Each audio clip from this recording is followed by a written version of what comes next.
Temas, fenómenos, avances, retos. Encontremos soluciones. El programa de DIF Jalisco que te orienta y acompaña. De corazón. Muy buenos días, bienvenidos a De Corazón. Yo soy Lourdes Mireles y como cada miércoles es un placer que nos acompañe aquí por el 17.1 del Sistema Jalisciense de Radio y Televisión. Hoy, que es día 10 de septiembre, se conmemora una fecha y un compromiso muy especial, el Día Mundial de Prevención al Suicidio. Acompáñenme a ver este latido informativo y regresamos a charlar. Según los datos registrados por el INEGI en México, la tasa de suicidios pasó de 6.2 personas por cada 100,000 habitantes en el año 2020 a 6.8 en 2023, de los cuales el 81.1% fueron hombres y 18.9% mujeres. Cabe señalar que el grupo de edad en el que más se presentan estos fallecimientos es en adultos entre los 20 y 39 años. Particularmente en el año 2023, se observó un porcentaje alto en mujeres de entre 15 y 19 años. Sin embargo, la mayoría de suicidios en ese año se presentó en personas entre 20 y 34 años. Pues son cifras que nos ponen a pensar y a preocuparnos. Sin embargo, Josué, deja darte la bienvenida. Tuve que entrar de lleno. No, está bien, todo bien. Porque este tema de verdad que exige mucha responsabilidad como familias y como sectores en general. Sí, fíjate que es un tema controversial de manera innecesaria, siento yo. No creo que deberíamos tener miedo de platicar este tema, pero sí mucho cuidado, sobre todo para no ser insensibles y porque creo que es un tema que sí saca demasiado las opiniones personales de la gente, pero son opiniones como con muchos temas que tocamos en este programa, que son opiniones sin información. Entonces, qué bonito que arrancamos con este latido informativo, porque es muy necesario que vayamos disipando estigmas y dudas sobre este tema tan delicado. ¿Y sabes por qué? Porque es una realidad que no es nueva, lamentablemente. ¿Qué más quisiéramos que ya en algún año dijeran 0 registros de suicidios a nivel nacional y a nivel estatal? Claro. Pero existen muchos factores que alimentan esta realidad. Y pues vamos entrando en la dinámica del día de hoy, Josué. Muy bien. Porque el suicidio, para llegar hasta ese paso, pues debió haber pasado la persona para tomar esa decisión, vivido varias cosas que pues no fueron atendidas en su momento. Claro. Cuando yo te pregunto qué has escuchado o a qué se refiere o viene a tu mente la ideación suicida, ¿qué es lo que involucra? Corre tiempo. De entrada creo que involucra un sentimiento muy grande de desesperanza, o sea, creo que tiene que ver con el sentir como que es de plano la única salida o solución al estado en el que está la persona, pero también creo que tiene que ver mucho con los sistemas de apoyo, o sea, aquí hemos hablado mucho de cómo las personas vulneradas necesitan como gente que les esté como ayudando a superar ciertas cosas, y creo que en el tema de las personas con ideaciones suicidas va a eso, o sea, cuando no tienen un sistema de apoyo que los respalde, ahí es cuando ya como sistema y como sociedad les fallamos. Pues. Claro, y ¿sabes qué? Yo a veces pues estaba ahí leyendo algunos artículos y yo me preguntaba, qué desesperante, como tú dices, la desesperanza, es que una persona empiece a creer que su vida no vale o que él vale menos que otras personas o que quizá una situación lo esté sobrellevando o lo esté sobrepasando y que no tengan en su entorno como esas herramientas para decir yo puedo, o quizá o porque no lo externa o porque pues sus redes de apoyo no están tan sólidas y que eso es lo que nos toca hacer a los que estamos alrededor. Pero pues para no entrar en detalle y no estar divagando tanto, preséntanos pues con quién platicaste. Vamos primero a la entrevista sí. O ya después lo comentamos. Sí, okay. Sí, vamos a platicar con un muy buen psicólogo con el que tuve chance de platicar, justo por eso vengo hoy un poquito más informado, porque ya tuve chance de platicar con un psicólogo que se llama Ángel Pimentel.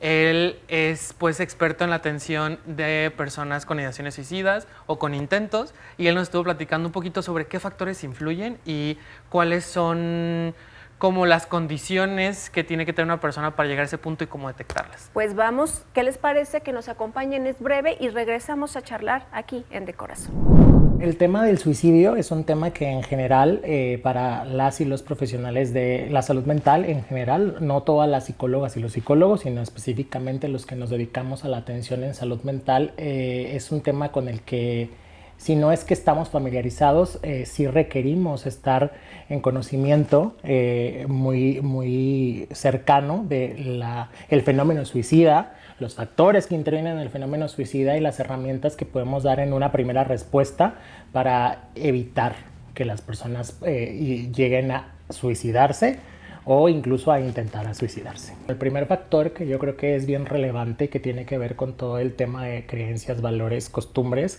es la incapacidad de pedir ayuda.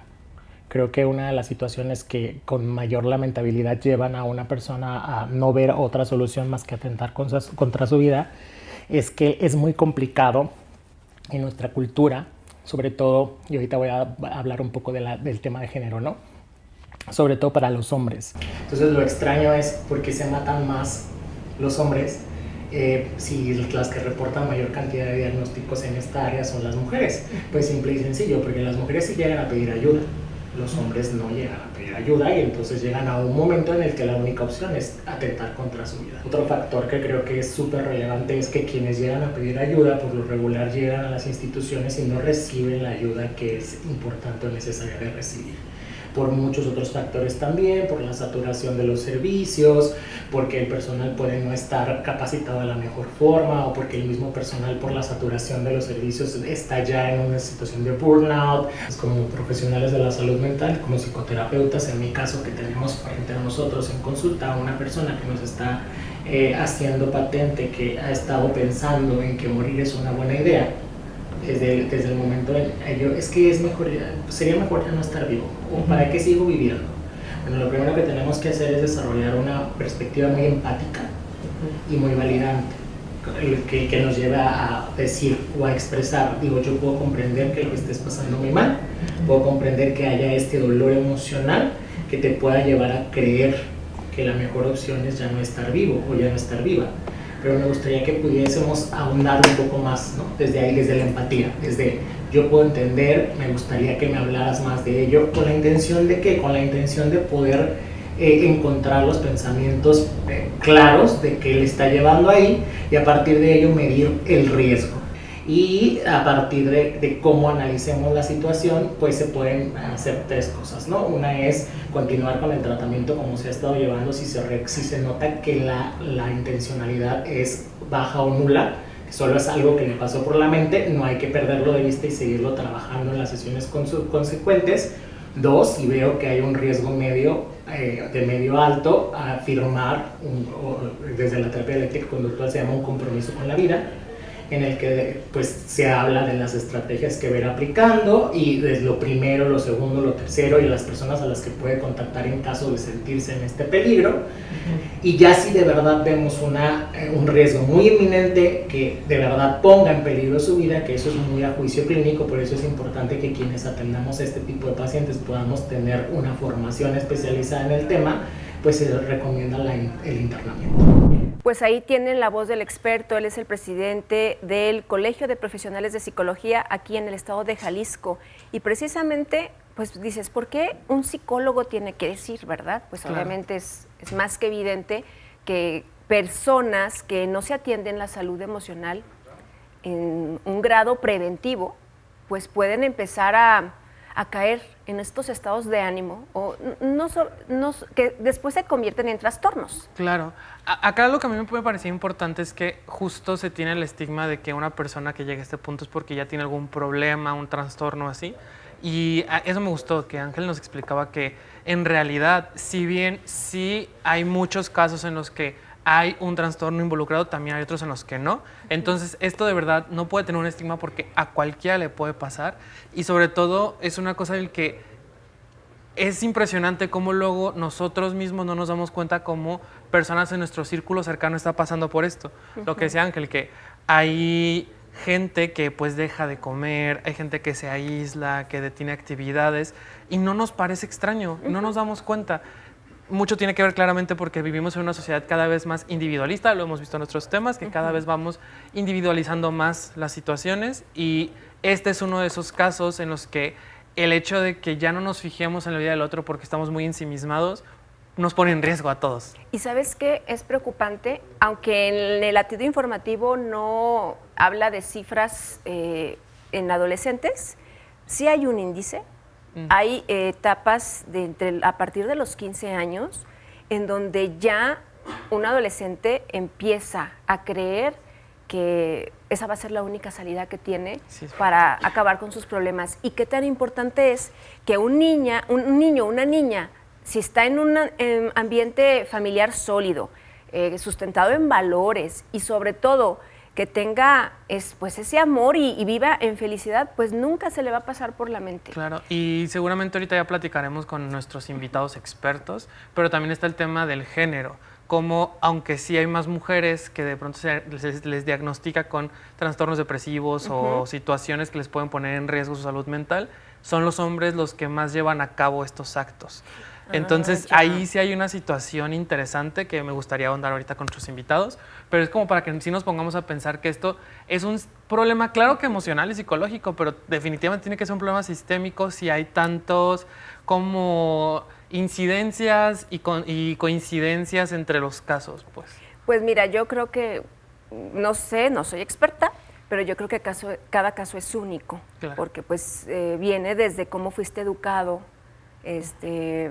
tu entorno, tu nivel socioeconómico, yo creo que también influye, y pues otras cosas, ¿no? Que si no vienes con ese sostén o pues con los buenos cimientos, no es por estigmatizar, pero después, a lo mejor con el paso de los años, esos factores que viviste, no sé, en tu etapa de niñez o adolescencia, se pueden agravar en la etapa adulta. Y mira, y ahorita me desmentirán nuestros invitados, pero yo tengo entendido que luego los trastornos que tienen que ver con la depresión se agravan cuando el estrés en una persona es constante y no descansa. Entonces, en este caso, siento que muy probablemente por cómo estamos viviendo, no estamos teniendo un desfogue, no estamos teniendo como un momento como de autocuidado, y creo que también ese es un tema que debemos de tocar, que el tema del autocuidado es muy importante de cualquier forma y en cualquier ámbito.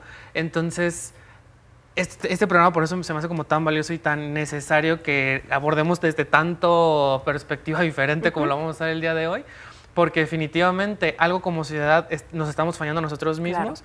Y pues tenemos que ponernos alerta. Y precisamente vayamos a ver qué es lo que opina la sociedad en Jalisco. Fuimos a las calles, como saben, y les hicimos una pregunta muy interesante. Y usted también platíquelo en casa. Si alguien cercano a ustedes se acerca y le comenta que tiene idea o intención de atentar contra su vida, ¿cómo reaccionaría? ¿Cómo le apoyaría? Vayamos a ver qué nos dicen. Yo creo que el primer paso sería el diálogo, el dialogar con esa persona, porque muchas veces creo que las personas no tienen como una persona de apoyo o una persona que esté para ellos, y creo que principalmente sería el diálogo. Bueno, pues yo creo que primero es escuchar, entender, la empatía sobre todo. Si vemos que no hay alcance pues de nuestra parte para poder ayudar, pues buscar alguna ayuda profesional, pero sobre todo el acompañamiento. Bueno, yo creo que eso es un tema bastante controversial, ya que pues no todas las personas estamos como 100% capacitadas y no sabemos cómo responder ante una persona que quiere atentar contra su vida, ¿no? Entonces creo que la única manera en la que yo podría ayudar dependería mucho si la persona es mi conocida o no. Sí, creo que es más fácil poder empatizar o poder conectar con una persona cercana a nosotras, tal vez una conocida de clase o ya una amiga más íntima o amigo. Podemos crear un poco más de vínculo, un poco más de impacto para influir en su decisión. Pero si es alguien que no conoces, pues realmente creo que sí sería más complicado. Y no sé, a lo mejor pues buscar ayuda profesional es lo único que yo podría hacer, porque... Interesante saber cómo reaccionaríamos, pero ojalá nunca tuviéramos que atender este llamado de auxilio. Estamos en De Corazón, vamos a una pequeña pausa, no le cambie, regresamos en un momento. De Corazón. De corazón. Ya regresamos a De Corazón y como se los anticipábamos, estamos hablando sobre el fenómeno suicida, cómo atenderlo, pero sobre todo conociéndolo y desestigmatizándolo. Aquí tenemos, como siempre, cada semana expertos en el tema con conciencia, con responsabilidad, que nos vienen a abordar estas situaciones tan problemáticas, pero pues sin más preámbulo, quiero darle la más cordial bienvenida a Yolanda García Ávila. ¿Cómo estás? Muy bien, muchas gracias por la invitación y el espacio y la oportunidad que nos dan. Pues les presento, ella es responsable del Programa de Atención Integral del Fenómeno Suicida en el SALME, esto es Instituto Jalisciense de Salud Mental, ¿es correcto? Correcto. Okay. Platícanos, Yolanda, aquí Josué y yo hace un momento estábamos pues compartiendo ciertas ideas de lo que nosotros creemos en torno al suicidio. ¿Qué es cómo se puede definir y cómo estamos en Jalisco respecto al tema? Ok, hablando de cómo definimos, tenemos que hablar de qué es una conducta. Okay. Una conducta de riesgo suicida, y esto lo dicta desde la Organización Mundial de la Salud, también lo que es el CONASAMA, que está aquí en nuestro país, y el Programa Nacional para la Prevención del Suicidio, que ya tenemos un programa nacional precisamente para empezar a trabajar todas estas cuestiones del riesgo suicida. Luego entonces entendemos una conducta de riesgo suicida cuando la persona piensa, siente y cree y actúa. No en todos los casos pasan al acto, pero en muchos sí pasan al acto y hay intentos o muertes por suicidio como tal. Y hay que entender que es un fenómeno, como bien lo comentaban, es un fenómeno porque intervienen una serie de situaciones y cada caso es único. ¿Cómo estamos aquí en Jalisco en relación a los suicidios? Para el año 2023 ocupábamos aproximadamente el 11º lugar dentro de los 32 estados por tasa. Pero eso no significa que porque estemos en el 11º lugar estemos así de wow, estamos bien. No. La cuestión es que por número siempre hemos estado durante muchos años en el primer lugar en el estado de Jalisco. Entonces, algo tenemos que hacer como sociedad. Las instituciones nos estamos abocando en hacer promoción, en hacer prevención, en capacitar a las escuelas, en hacer este tipo de detecciones, pero también como personas individuales, como padres, como sociedad en concreto, tenemos que hacer más cosas, tenemos que ver al otro, tenemos que ver el dolor del otro y tener esta empatía que se está perdiendo. Claro, y ahorita como lo mencionabas, que como padres, escuelas, comunidad, ¿qué papel juega entonces la comunidad en esta detección? Porque pues no todos somos profesionales de la salud y no todos podemos hacer una valoración a la persona con la que pues convivimos. ¿Cómo es esa detección o qué papel jugamos en eso? Jugamos un papel muy importante porque si estamos dentro de la escuela, dentro del trabajo, somos padres de familia o somos los tíos o los abuelos o el vecino, siempre hay algo que empezamos a detectar en el otro, o están de mal humor, o empieza a cambiar sus hábitos alimenticios o sus hábitos del dormir, la escuela se va deteriorando, empieza con el uso o incluso llega al abuso del alcohol, del tabaco, de alguna droga. Esto no significa que realmente vaya a pensar en una idea de muerte, pero puede desembocar en esto. Y eso es lo que nos tiene que llamar la atención a nosotros como familiares. ¿Qué cosas está haciendo diferente y que no eran de la persona de manera habitual? Y ese es un foco rojo que tenemos que tomar en cuenta, independientemente de si se trata de una ideación o un intento, porque una cuestión es la antesala de todas estas cuestiones cuando ya no tenemos el cómo manejarlo, el cómo solventarlo, y entonces pudiéramos pasar a la ideación, y que no necesariamente una persona que tiene una ideación puede pasar al intento. Claro, porque me imagino que debería pasar mucho tiempo o realmente ya no concretar el intento, pues. O pues, sentirse, no sé, como alguna idea intrusiva, ¿no? O sea, como que lo tienes ahí, pero no es algo como que quieras realizar en el momento. O sea, es que hay muchos mitos en relación a esta parte, ¿sí? Que quien lo dice no lo va a hacer, que quien lo está diciendo lo está haciendo por chantaje. No necesariamente, ¿sí? Es una llamada de auxilio, es una llamada de algo me está sucediendo, por favor, voltea a verme, escúchame mínimamente y enlázame con algún tipo de ayuda para que yo pueda expresar y trabajar qué es lo que estoy viviendo. Luego entonces, una persona con ideación suicida puede tener ya un plan estructurado o sin ningún plan. Y hay algunos de los suicidios que son totalmente inesperados, porque la persona jamás le había pasado por la mente querer atentar contra su vida. Y no dio muestras, por ejemplo.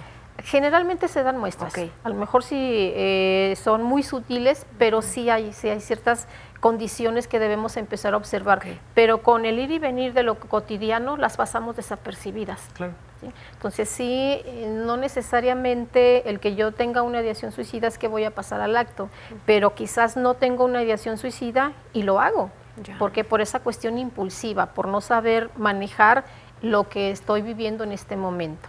Tengo una duda en el tema de la salud, cuando ahorita que mencionaste precisamente esos como dos lados de la moneda, por así llamarlo, ¿cómo están los servicios o la demanda de los servicios de salud para en el momento que una persona autopercibe esta conducta de riesgo, llame, que por su iniciativa diga, a ver, esto ya no es normal en mí, me está quitando la atención, me está desconcentrando de mi vida, entonces busco. ¿Cómo estamos ahí? Si es por género, si es un estándar de reacción.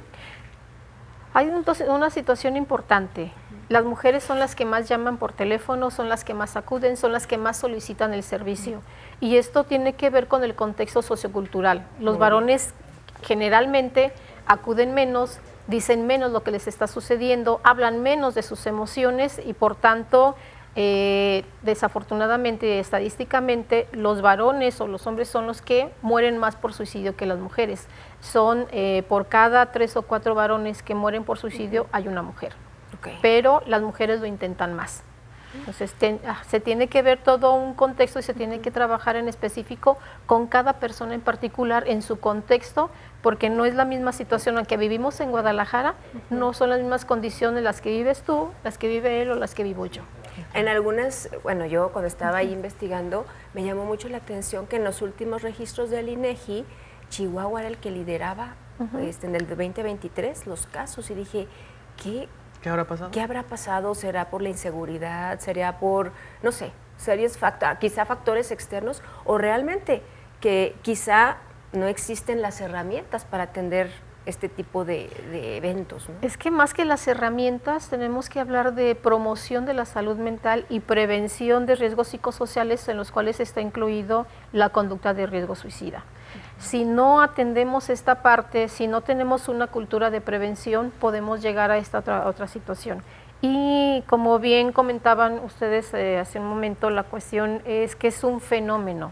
No es una enfermedad como tal la conducta de riesgo suicida, porque tenemos que ver el contexto socioeconómico, la cultura que está pasando, si hay algún proceso de adicción, las cuestiones socioeconómicas, en qué lugar de los municipios vive, qué es lo que se está dando en el contexto. O sea, son muchas cuestiones que tenemos que ver en una sola persona. Claro, y en este caso, por ejemplo, si una persona está teniendo ideaciones, ya entendemos que en el caso pues de lo impulsivo, pues hay más bien como trabajo preventivo que se tiene que hacer, pero en el caso de las personas que tienen ideaciones, que ya detectaron que hay algo que les está pasando, si no tuvieran una red de apoyo, ¿cómo podrían acceder a ayuda inmediata? O sea, que ya no sea voy a empezar a ir a terapia, a ver qué me dicen. O sea, si ya sienten que necesitan tener alguna intervención, ¿cómo podrían tener ayuda en eso? Un primer paso que pueden tener es llamar a la línea de intervención en crisis que opera las 24 horas, los 365 días del año. Y es a través de 3 dígitos, que es el 075. Muy bien, anótele, señora y joven que nos esté escuchando, 075. Ok, es interesante porque casi esos números no los he escuchado. No sabía que existía la línea. ¿Sí? O si se nos olvida en este momento el 075 y estoy en una crisis y estoy pensando en querer atentar contra mi vida, puedo marcar el 91 en lo que nosotros le llamamos el 911, que ese número siempre lo tenemos, pero en la mente de manera rápida y accesible. Entonces marco allí y ellos derivan la llamada a la instancia para que le den la contención verbal en ese momento y le digan a dónde acudir lo más cercano a su domicilio. ¿Quién habla uno cuando al 075 con psicólogos especializados en la intervención en crisis. Fíjate qué interesante que profesionales de la salud y uno pudiera imagínate, no sé si sabes el parámetro por día, cuántas llamadas se reciben al 075, o sea, que estén disponibles las 24 horas del día, o sea, es la verdad muy valioso. Las llamadas son muy variables. Entonces no hay como decir, bueno, vamos a tener 20 o 30, porque a veces 30 llamadas se dan en un solo turno. ¿sí? Y tenemos algunos operadores pues trabajando en esta parte, así se les denomina operadores a los que están en la línea, que son psicólogos especializados en lo que es la intervención en crisis, pero es muy variable. Y de estrategias, platícanos, que es, aparte de que está la línea ahí disponible para la atención inmediata, ¿qué se está llevando a cabo desde el SALME para pues prevenir, para sensibilizar precisamente? Precisamente vamos a empezar a trabajar con algunos foros en conjunto con CESMA, que es el Consejo Estatal de Salud Mental y Adicciones.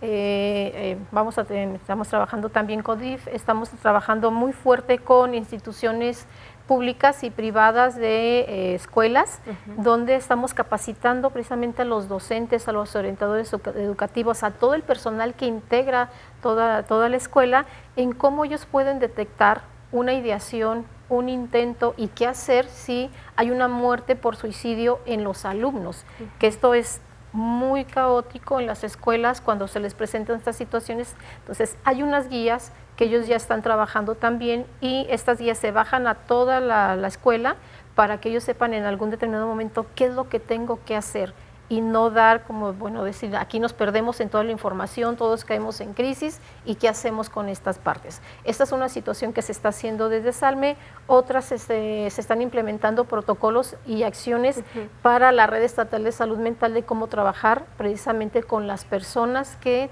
pueden atentar contra su vida o están en una ideación suicida, y también desde el PRONAPS y siguiendo con nosotros estamos checando mucho lo del Código 100.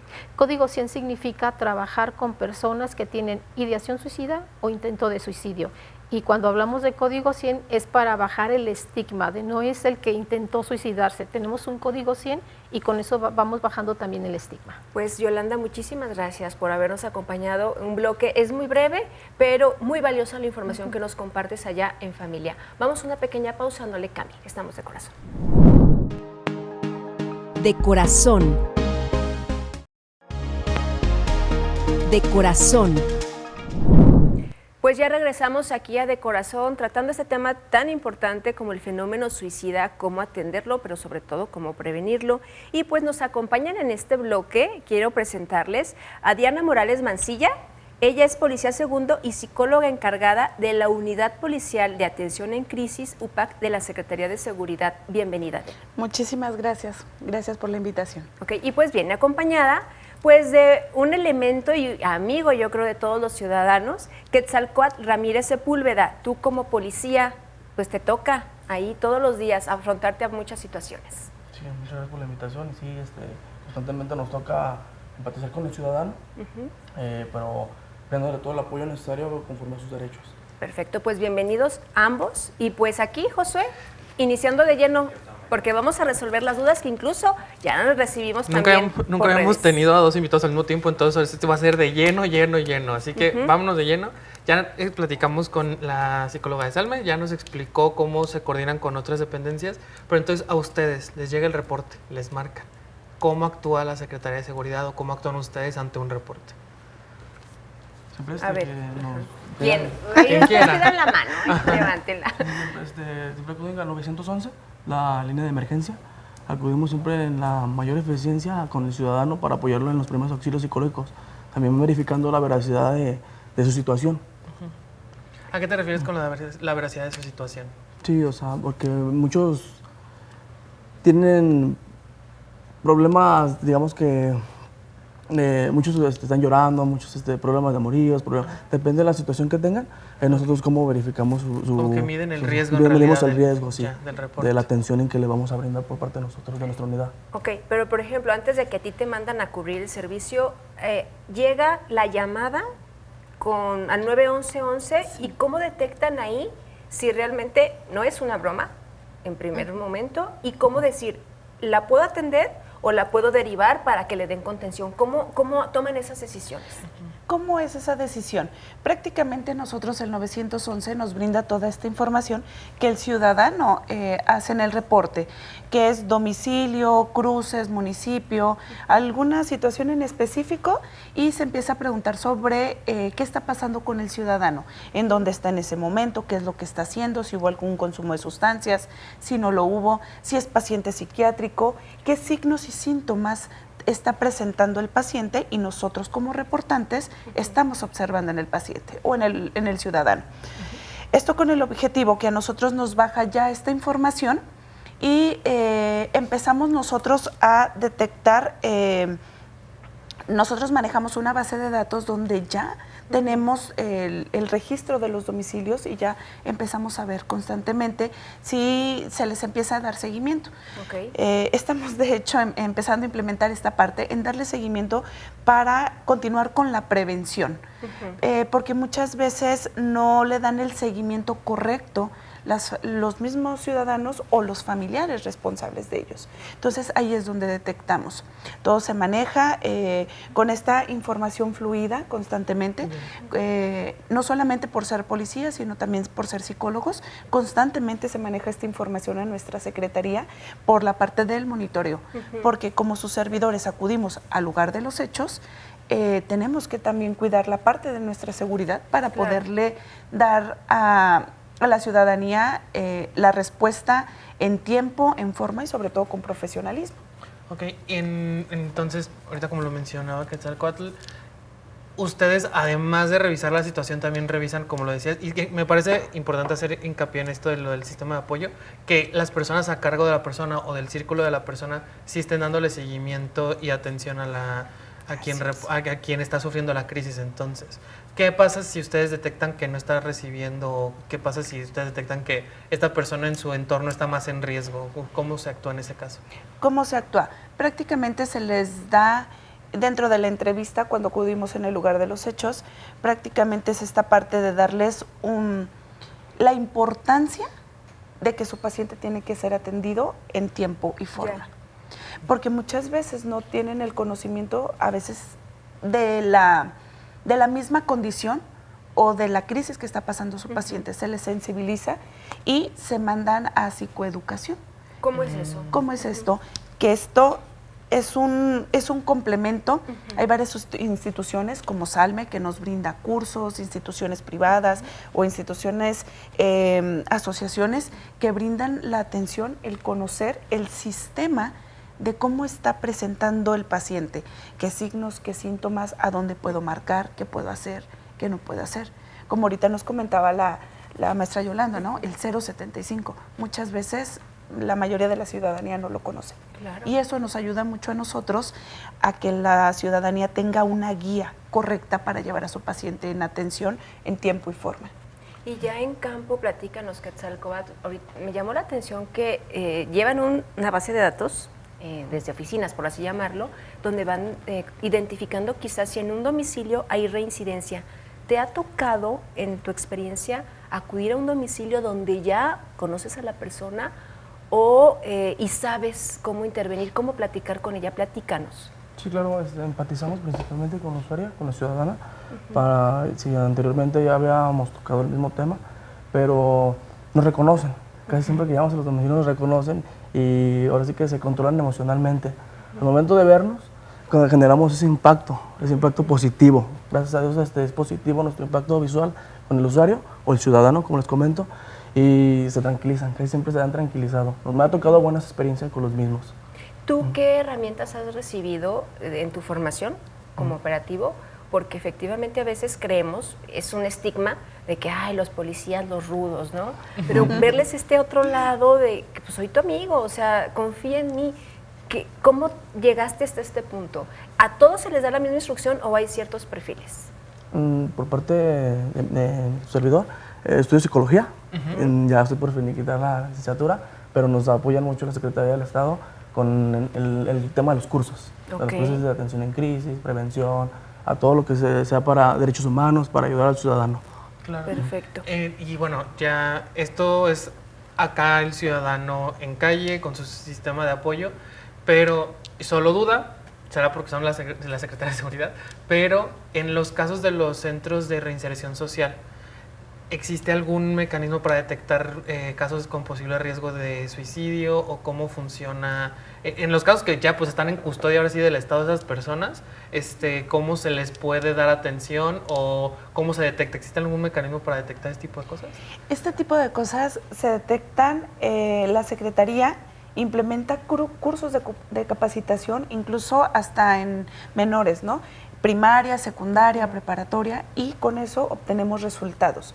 Con base también a las estadísticas que nosotros manejamos semanales y mensuales, nosotros alcanzamos a medir esta estadística. Conforme a ello vemos el lugar de mayor incidencia y es donde se está empezando a trabajar en protocolos para acudir a dar charlas informativas, hacia dónde pueden dirigir a su ciudadano, cómo yo como familia puedo incluso tener esta capacitación para poder identificar el síntoma que está presentando y el signo que tiene mi paciente. ¿Para qué? Para saber si es una crisis emocional, si hay un diagnóstico, cómo seguir esta condición psiquiátrica o si es un consumo de sustancias que también tengan estas características, ¿no? Porque son muy en específico las características para identificar al ciudadano. O sea que definitivamente sí hay signos, ¿no? Es como que pase desapercibido la mayoría de las veces. No, sí, hay signos. Ahora hablo a nivel personal de ustedes.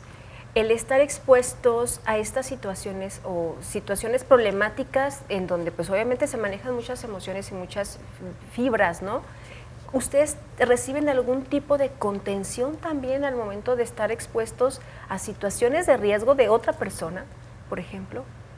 Sí, en nuestra institución nos generan ayuda psicológica, el cual cada 8 días, cada 15 días, depende de nuestros horarios, nos facilite, nos podemos canalizar con los mismos. Para ayuda psicológica. Sí, porque me puedo imaginar, hablando así sin conocimiento, el hecho de que estés dándole contención a una persona y que pues sabes que de ti depende que se tranquilice y que no consuma el acto, porque si está tentando, si, no sé, una situación hipotética, se quiere aventar de un puente o está ya casi con el artefacto para atentar contra su vida, pues me imagino que ustedes primero deben de tener esa serenidad, ¿no? Y esa contención también interna. Así es. Y ya, o sea, yo sí les tengo una pregunta. ¿Ustedes hacia la ciudadanía tienen algún mensaje? O sea, les toca ver cosas muy fuertes, me imagino, todo tipo de contextos. ¿Algún mensaje, algo que les pueda ayudar a los ciudadanos a confiar en ustedes en atender esas crisis? Porque también muchas de estas situaciones se agravan porque no quieren denunciar, no quieren pedir ayuda, justo porque a lo mejor no confían en que vamos a estar todos capacitados y que el personal que los va a recibir va a tener la sensibilidad de tratar este tema. Entonces, ¿qué les pueden decir a la ciudadanía como para darles la confianza? Para darles la confianza, creo que lo principal es quitar este estigma de que el policía va a ser rudo, ¿no? Incluso nuestro uniforme nos habla desde el impacto visual que tenemos, el darse cuenta que el hacer una llamada al 911 puede cambiar toda la estructura de una vida diaria con una persona con una condición mental o con una crisis de riesgo suicida. Okay. Cambia todo el sistema. Es solamente marcar al 911 y pedir la ayuda y se les explica de una manera correcta, siempre apegadas a la ley, salvaguardando principalmente la vida de la persona. ¿Y tú, Quetzalcóatl, qué les dirías a los adolescentes, por ejemplo? Los invito a que cualquier cosa de riesgo que sientan, problemas emocionales, acudan a nuestra línea y estamos para servirles. Perfecto. Pues ha sido un placer, se fue como agua entre los dedos, pero la verdad es un honor que nos acompañen y pues estar ahí, ojalá que no reciban tantas llamadas, pero que las que reciban pues sean atendidas y canalizadas debidamente como lo han estado haciendo. Muchísimas gracias También por su servicio, ¿no? Eso es tan importante. Sí, y pues ahí en casita, no podemos aplaudir aquí, pero yo creo que se merecen estrellita porque son los guerreros de batalla. Vayamos a una pequeña pausa, no le cambie, estamos en De Corazón. De Corazón. De Corazón. Pues ya regresamos aquí a De Corazón, ya en la recta final de cada programa, como es el de hoy, tan interesante, la prevención del fenómeno suicida. Y pues les voy a presentar a León Delgadillo Rosas. ¿Cómo estás? Hola, ¿qué tal? Muy bien, Lulu. Pues bienvenido aquí a tu programa, porque déjenme les comento que él es el subdirector operativo del sistema DIF Jalisco. O sea, que sí es su programa. Y es su programa también, porque todos aquí somos parte de un mismo programa y somos una gran familia. Pero bueno, entrando de tema, yo sé que un fenómeno tan complejo como es el suicidio no nos toca atenderlo a nosotros, pero sí nos toca el pasito atrás para que no se llegue a esta realidad. Platícanos, León, ¿cuál es el reto para el DIF Jalisco en este tema? Siempre el mismo, tener la cercanía a todas las comunidades, a las niñeces, a las adolescencias, a las personas que se encuentran más vulnerables con una atención cálida y sobre todo que les dé la confianza para poder hablar y exponer sus necesidades para después juntos encontrar soluciones que sean prácticas para ellos y ayudarles a que tengan una red de apoyo que les ayude a salir de su situación, ya sea una crisis emocional, ya sea la violencia familiar que ocurre de una manera muy frecuente u otras necesidades que le pueden exponer a las personas a sentirse vulnerable o que se quieren quitar la vida, desvivir, ¿no? Que de una u otra forma lo dicen así. Sí, claro. Se quieren borrar, ya no quiero estar aquí. Son cosas que generalmente se dicen de una manera cotidiana y a veces de broma, pero en general, como se dicen de broma o como se dicen después... O hasta de moda, como dicen. De ¿no? moda, no nos damos cuenta. En la vida cotidiana se empiezan a normalizar las situaciones de ansiedad, las situaciones de tristeza, el manejo de las dificultades de una manera aislada. Y esta desconexión entre las personas es justamente lo que les complica el poder resolver los problemas de una manera ágil y de pronto cuando se acercan al DIF por esta u otras necesidades con las trabajadoras sociales o con los psicólogos, que generalmente es quien les acompañan para resolver todo este tipo de situaciones que pudieran tener emocionales, lo van soltando. Claro. ¿No? Va, entonces, como resumen, básicamente la tarea del DIF Jalisco es manejar los riesgos psicosociales. Entonces, para que la persona no esté en estos ambientes que le generan estrés, depresión y ansiedad. ¿Sí entendí bien o nos faltó algo ahí? Me encantaría que las personas no estén expuestas a los riesgos. Ajá. Sin embargo, la vida es un riesgo, carnal, dicen los mismos memes, ¿no? ¿Qué es lo que está sucediendo? Generalmente las personas viven aisladas, no conversan entre ellas sobre los problemas que tienen porque piensan que van a ser juzgados. Y esto genera rechazo de entrada a poder exponer las vivencias emocionales. Ocurre por muchas cuestiones, como los factores culturales de los que ya hablaban hace un momento, pero también porque muchas veces desde que somos niños, a los hombres no nos enseñan a hablar de nuestros problemas emocionales o nos juzgan, piensan que es una debilidad hablar de esto y tendemos a ser contenidos y luego impulsivos con conductas agresivas. Y eso también en algunas ocasiones es atentar contra nosotros mismos.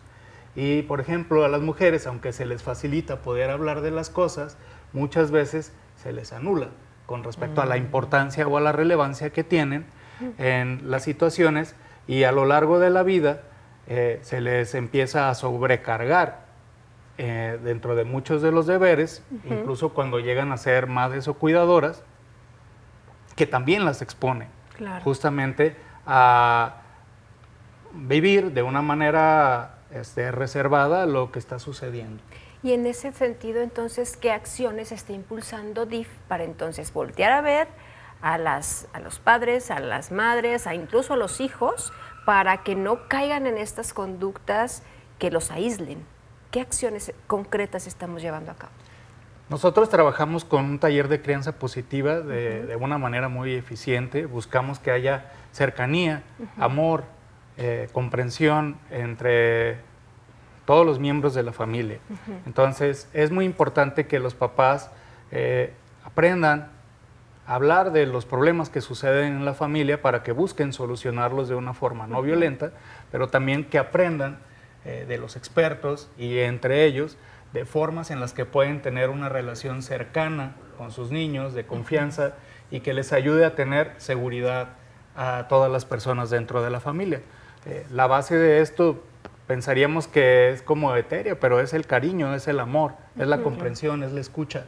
Y son habilidades que todos los seres humanos podemos desarrollar y a través de talleres, a través de encuentros que tenemos en donde podemos hacer comunidad, es como pueden los papás, las mamás, los cuidadores, las cuidadoras y personas que pueden estar cercanas al DIF, ir aprendiendo de cómo ir manejando también los problemas que tienen y que les pueden llevar de pronto a detonar en una crisis que ponga en riesgo su seguridad.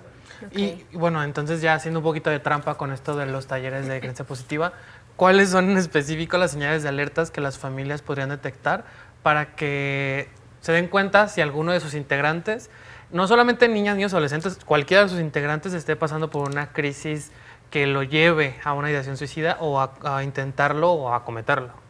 Ya lo escuchamos de manera constante en el programa, pero por eso es importante enfatizar. Sí, claro. Cuando una persona se está aislando, está perdiendo el interés por las cosas que generalmente disfrutaba, cuando reacciona de manera impulsiva, haciendo cosas, bueno, teniendo actitudes que le ponen en riesgo o confrontan también a las personas que quieren ayudarle.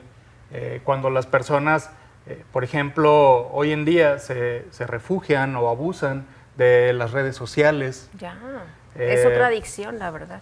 Sí, justamente cuando el consumo, digamos, los lleva a estar desconectados de una vida íntima y de confianza con las personas en donde puedan tener una convivencia ordenada, por decir así, o de cuidado con los demás, cuando hay un descuido personal, por supuesto, cuando tienen situaciones emocionales que no pueden llegar a manejar por sí mismos y que requieren la ayuda. Muchas veces se pide ayuda de una manera muy sutil y a veces fuera del contexto de la familia.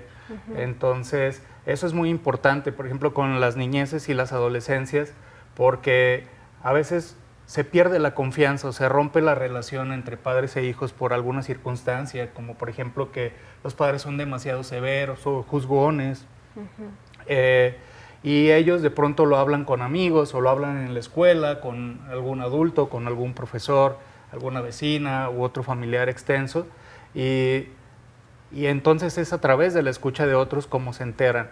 Hay que ser comprensivos también con ellos en ese aspecto y siempre creerles.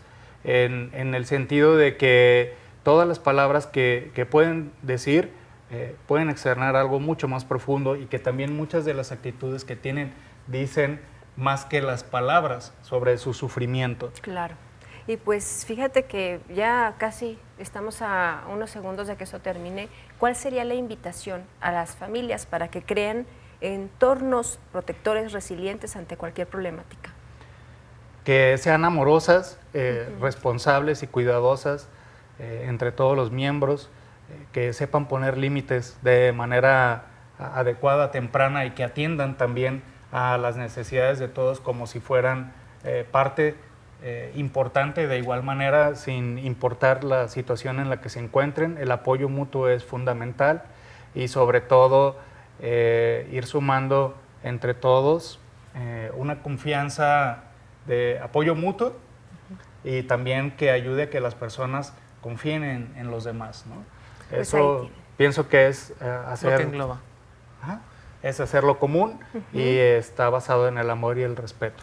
Perfecto, pues ahí tienen, este fue el consejo que se les da porque el fenómeno suicida no es ajeno, debemos prevenirlo entre todos, como muchos otros problemas que vivimos día con día, y hay que quitarnos esa frase de y si hubiera hecho esto, en lugar de lamentar una situación como esta, hay que ponernos a pensar qué tengo que hacer hoy para seguir viviendo felices y para seguir cumpliendo con el proyecto de vida.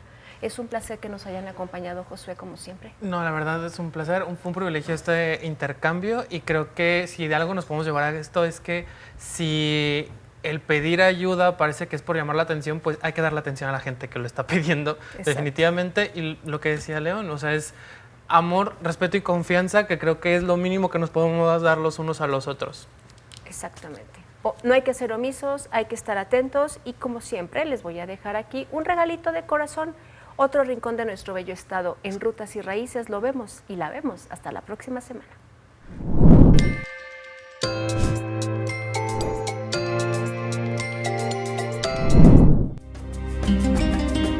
En el norte de Jalisco, donde la tierra se viste de verde y ocre, se encuentra un rincón donde el tiempo se teje con hilos de agave. En esta tierra es donde las manos de su gente trabajan y recuerdan con orgullo su pasado. Es donde cada hilo y cada fibra cuenta la historia de un pueblo que se enorgullece de su nombre. Colotlán, lugar de alacranes. Y es en el centro de su escudo donde se ostenta precisamente un alacrán como símbolo de esas tierras calientes y montes sinuosos. De las entrañas del maguey nace la pita, una línea dorada que las manos hábiles de los artesanos convierten en poesía.